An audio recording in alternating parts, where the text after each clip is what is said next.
we'd like to tell our viewers that US has bombed 3 nuclear sites in Iran, and Donald Trump has now yet again warned Iran that Iran must make peace immediately or else they'll get hit once again. In fact, 6 bunker busters were dropped at the Fordow nuclear site in Iran. 30 Tomahawk missiles hit Isfahan and Natanz, the 2 other nuclear sites that were bombed by the United States in Iran. That's the big update that is coming in as far as the tensions between Iran and Israel are concerned, in which now US has also stepped in fact bombed 3 nuclear sites in Iran. It remains to be seen how does Iran respond or retaliate to these strikes. But as of now, Iran has confirmed that US has striked its nuclear sites, but the damage, the extent of damage is yet to be ascertained by Iran. Shivani, my colleague, continues to stay with us. Shivani, what role could global powers like China and Russia can now make in this escalating war? See, while they have been supporting Iran, we have to understand that whether they will be getting inside this war directly is a very tough question, especially when Russia is already in a war with Ukraine since last 3 years and more. So what would be the decision that would be made by Russia in this regard? Will it be involved in this war? It cannot go in this war when it is itself fighting a war with Ukraine. So that can be understood.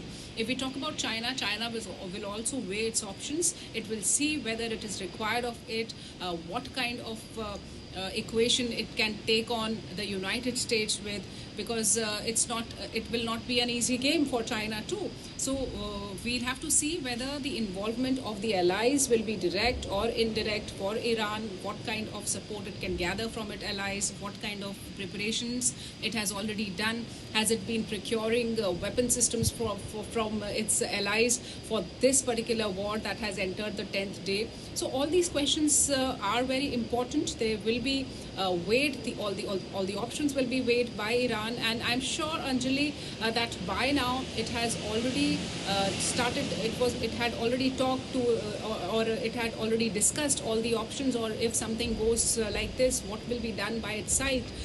So we have to wait with more confirmed information that comes in from Iran, but certainly it will be looking upon to its allies, big nations like China and Russia for support system. What kind of statements do they make? What kind of involvement do they show after United States has entered this whole war? So it is very important, and that's why the coming hours will be very, very important in two ways. One, whether there will be more strikes inside Israel, whether there will be more intense kind of strikes from Iran inside Israel, targeting not only Israel now, but also the US people in the region.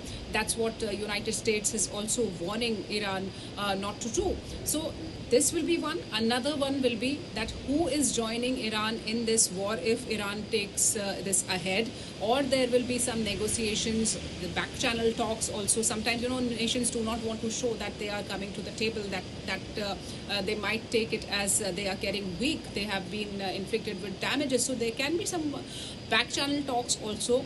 We have to see that how these countries are weighing the options ahead. Are they prepared to take this conflict to a further longer period, or they are ready to talk and make negotiations? Because, when this whole operation had started, Anjali, the aim of Israel was very clear, that it wants to degrade the nuclear power or the nuclear capabilities of Iran that are close to completion.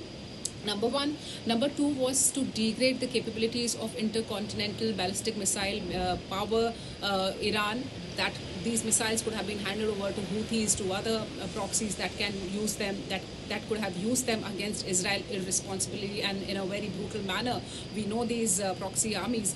So this aim, whether it is achieved now, the Israeli government has to assess and to check that whether their aim has been accomplished with the association of United States and United States bombing these sites, the major nuclear sites inside Iran, or it still has to achieve some more goals. So we have to wait, Anjali, and see whether Israel chooses to stop here or Iran retaliates, and then there is a full-blown war. But as of now, the statements that are coming in from Iran do not show that it is going to stop.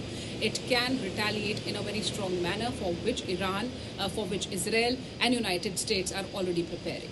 Right, Shivani, also how does India view these developments and the massive escalation that has took place recently?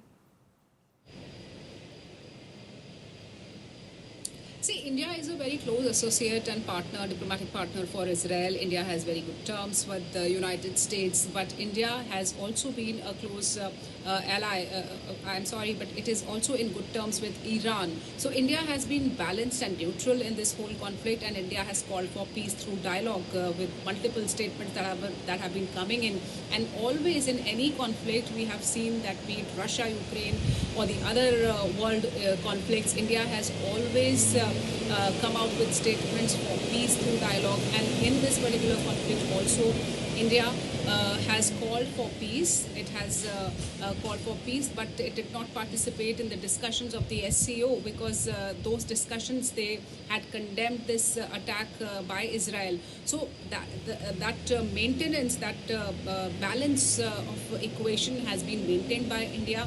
And if this conflict goes broader, India will once again stick to the route of peace through dialogue. So that's what India's stand has been in any world conflict, but certainly it is very important for India also, because India has been continuing with its evacuation efforts from Israel. In fact, today morning also, there will be students and people of India who will be evacuated from Israel to safer zones and then to India. So the evacuation, the Operation Sindhu, already goes on from Iran as well as from Israel. India is involved in that kind of operation to keep its people and its nationals and its people of origin in Iran and Israel safe. So that evacuation campaign goes on. Its diplomatic stand has been clear that it wants peace, and if it happens through dialogue, it is should be the first priority. But yes, it has maintained its ties with Israel.